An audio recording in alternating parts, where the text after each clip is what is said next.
Hello student of class 8, let's continue our chapter force and friction. Last day we have discussed in our video what is force.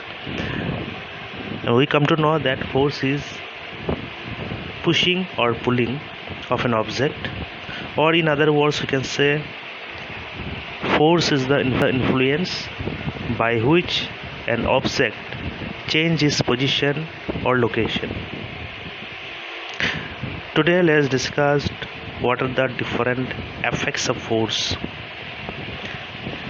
Number one, an object, if it is moving, then we can bring it into rest, or if an object is in rest, then we can bring into it motion by applying force. For example, by applying force we can make a stationary ball move. By pushing or kicking it, push it harder, the ball will move faster with a greater speed. So this is the number one effect. By applying force we can change the state of an object from rest to motion or motion to rest.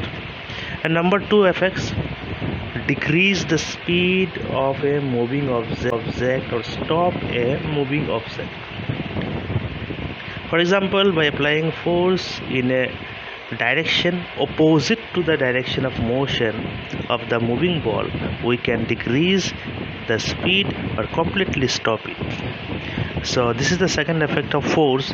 By applying force we can change the speed of an object.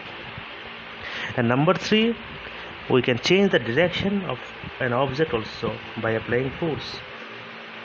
If a batsman hits the ball and directs it to a different direction, this is the example of change in the direction of a moving object by applying force.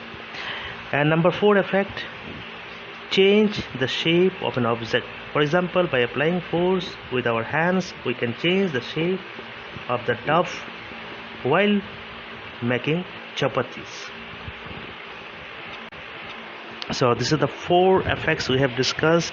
By applying force we can change the state of a object from moving to rest or rest to moving.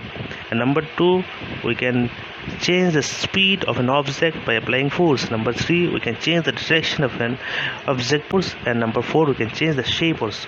So these are the different effects of force. There are two kinds of force. One is contact force, another one is non-contact force. At first we'll discuss the contact force. The force acting between two objects that require a physical contact between them are called contact force. Two common examples of contact force are muscular force and frictional force. So student, what is contact force? Suppose if I tell you bring a bucket of water, then you will hold the handle of the bucket and we will bring the bucket of water. Now in that case you have touched the handle of the bucket with your hand, so both your hand and handle are touching each other, both are in contact. This kind of force is called contact force. Muscular force is also a contact force because we apply our muscle to bring anything or lift anything. So similarly, frictional force, here also two object, two surface have to become in contact, then the frictional force will be arise. So both are the example of contact force. Muscular force, you see when an object is pushed, pulled or lifted by the action of the muscle, that force is called muscular force. For example, a weightlifter lifts the heavy weights with the force applied by his arms.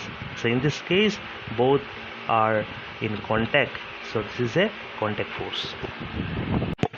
Another contact force is a frictional force.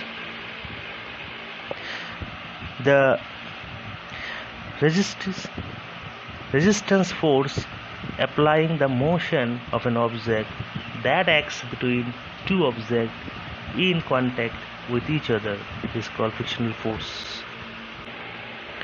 It is easier to slide down ice as shown in figure 10.4a number than on grass shown in figure 10.4b number, because friction is less on ice than on grass.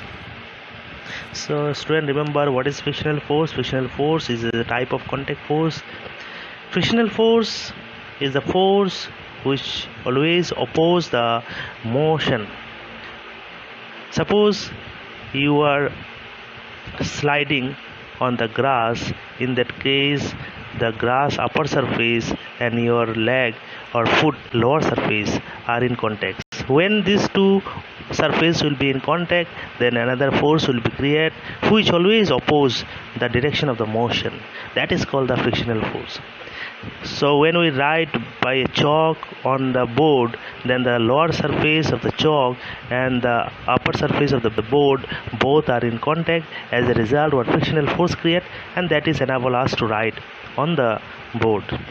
So frictional force always opposite to the direction of the motion, and because of the frictional force we can experience a ball which is moving on the ground gradually come in stop. Frictional force always oppose the motion. If frictional force is less than the pushing force or applied force, then the object moves forward.